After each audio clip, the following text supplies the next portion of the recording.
tipping it off with number 21 Michigan at number 11 Purdue. You were at Xavier UConn. I'll be at Mackey tonight. Oh, wow. Yes. Nice. Big college basketball road trip this weekend.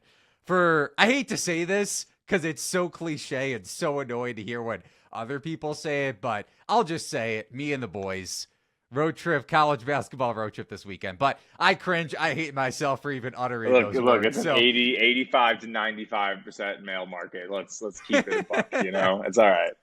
All right, so Purdue coming off of their first home loss in 26 or 27 home games. They had won 26 straight at Mackey Arena, and the Boilers had won 7 straight overall, road and home and neutral, before the Ohio State loss on Tuesday night. They were up 16 in that game. Great spot for Purdue at home. Just taking a look at some of my notes, handicapping this one. Purdue, a 4.5-point favorite at Mackey. Total of 151, 151.5.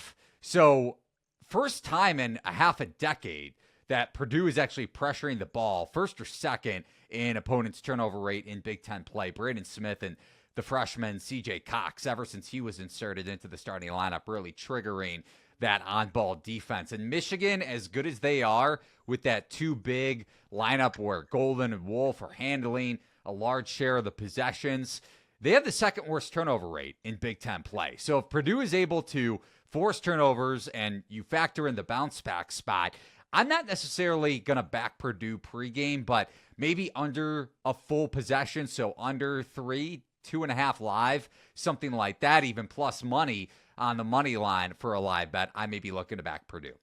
Oh, yeah. I'm with you. It's that time of the season where I click the conference only button on shotqualitybets.com and stop really paying attention to what happened when Purdue played Marshall on November 23rd. It's about that Ohio State game here, expected to win by 8 per shot quality. Was not exactly the type of night you want to have your Purdue.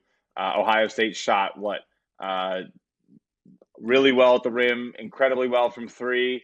Just you're going to have trouble when those rates are as high as they were, and it's going to be tough to beat them, even if you limit them to the number of possessions that they had, which I think Ohio State took 68 shots maybe, and Purdue took 63, and then it was 20 free throws for Purdue and 17 for Ohio State. So then on top of that, I will say, for Ohio State, to your point, shooting just under 50%, Parrish and Thornton were due for some conference regression. Yeah, no doubt. And they were a little down for sure. And we took Purdue live. We took Ohio State live to come back and win that. And that was a collapse. Ohio State was like 16-1.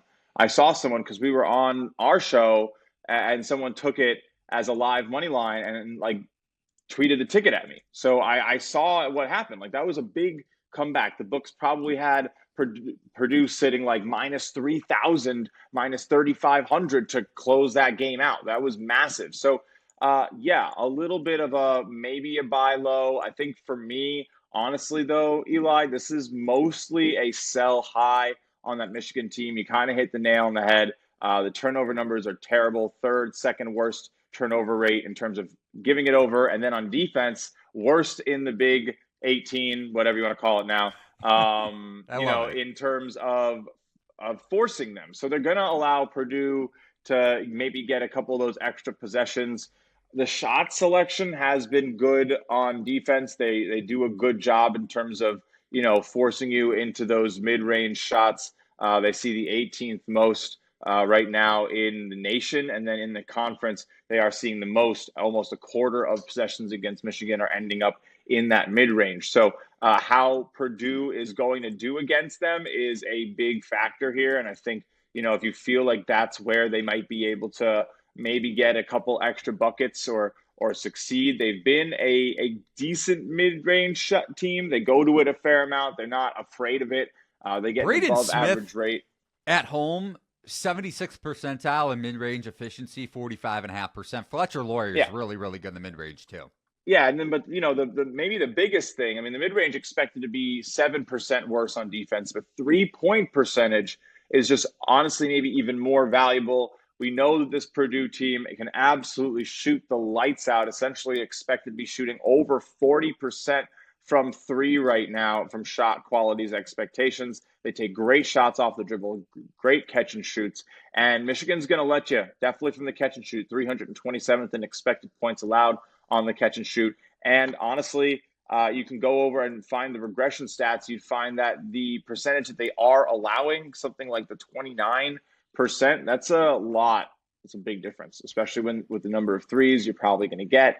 A little bit of, good regression. We don't like to use the D word. No one's ever do. But in terms of playing the way they are expected to, that rate of scoring and defending is better than where the market is. So that's what we might mean when we say do by accident.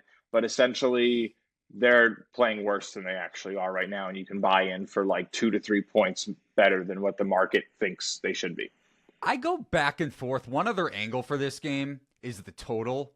Maybe a look at the under, just from the standpoint that if Purdue controls the tempo, for sure, just inside the number 299 in average possession length. Michigan wants to push the floor. We know that. And I also, good point on Michigan allowing their fair share of mid-range attempts, because with drop coverage, we saw it against USC, even though the Trojans didn't cover that one early, or I guess the second part of Big Ten play. So early in the new year, USC should have covered per shot quality, didn't. But that was a great matchup for USC. Similar spot, similar situation for Purdue at home, maybe even better, despite the fact that the Boilermakers obviously a little bit differently regarded in the market just because they're 4.5 point favorites. But anything on the total for you, would you consider a look to the under? If it was going to be an under, I would be Michigan team total under. I'm not really stepping in front of the train, figuratively, literally. It's just not for me. They got, I think Purdue's a team that maybe you get the discount with the departure of Edey in the public perception. But if you're just regardless of the way you approach basketball, whichever side of the bus you sit on with a that boy nice versus an analytics, there's two sides, and I love both sides so much. I try to be both. Braden Smith, Trey Kaufman-Renn, those boys are nice. Those are two of the top 10 players in all of college basketball right now. There's a lot of talk made about Wolf and the Twin Towers. And yeah, Vlad Golden and what he can do with Dusty May and some of the schemes they run, they're going to get some points up. So I'm a little hesitant. But I do think that Purdue should be able to, maybe get in their way a little bit. They are, decently sized. They're going to have a little bit of trouble, but they have a 7-footer in Wilberg. I don't think he's exactly going to see the floor very much. Yeah. Raleigh Burgess doesn't see the floor very much. It's really going to be up to, like Caleb First to get in there and probably and he's been, ever Rent, since so. It's not only Cox, ever since First was inserted into the starting lineup, Purdue's defense has taken an uptick, and we got to give Painter a lot of credit.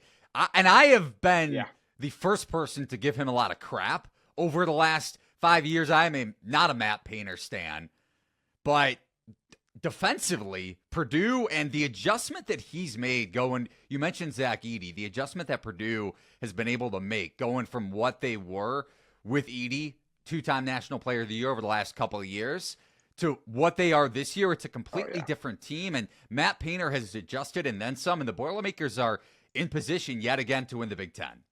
Yep. I mean, it's a little bit different. They're letting teams take more threes because they don't have that presence inside. But that's what I'm saying. He's adjusted. Right. Yeah, it's really cool to see. I mean, can be very, very hard for coaches at this level who, oftentimes try to re-recruit the same genotype of player to be like, okay, well, I just ran Edey and we killed it. Let's go find good luck finding another Zach Edey. It's hard. So yeah, testament to Matt Painter. Has really lost Nebraska last year. Lost the Ohio State game this year. Auburn, Texas A&M back to back. But can you really blame him? I mean, Texas A&M. Maybe you want to pull that one out, contributing somewhat to the lower feeling with 5 losses on the card now. But Marquette, Penn State on the road. That just wasn't a really good showing. I'm going to forgive you for Auburn. I'm probably going to give you a little bit of, trouble for Texas A&M. Well, Ohio State's not great, but like at some level, you're going to have a few of those. This is still a team that, has only seen their odds to win and make the Final Four increase in the last couple of weeks. Yeah. People are excited about Purdue for a reason. They are a good shooting team, a good passing team, a good rim attack team, develop good spacing. The minute that they can really just maybe clamp down that transition defense and their defense at the rim a little, which is suffering this season, I don't know. I think, Sweet 16 feels pretty decent right now for them. What do all but one in Ohio State, what do all four of those teams that Purdue has lost to besides the Buckeyes have in common? They pressure the ball. That is something that, while Painter has adjusted this year, Braden Smith, Fletcher Lawyer, both vulnerable against ball pressure, defensive-oriented teams, especially against A&M. We were split on that game, so I'm going to give myself a pat on the back for that Aggies bet. But let's keep it rolling here, Justin. Please. So to wrap it up, Purdue, ATS for you, live bet for Purdue for me. Yes, definitely. Give me Purdue. All right, let's move on to this. I think I got, I played, I don't know if it's going to move. I'm pulling up my little notepad. I played 4.5, so probably 5's fine as well. Yeah, it could very well move to 5. I could see that before tip for sure, so good note there.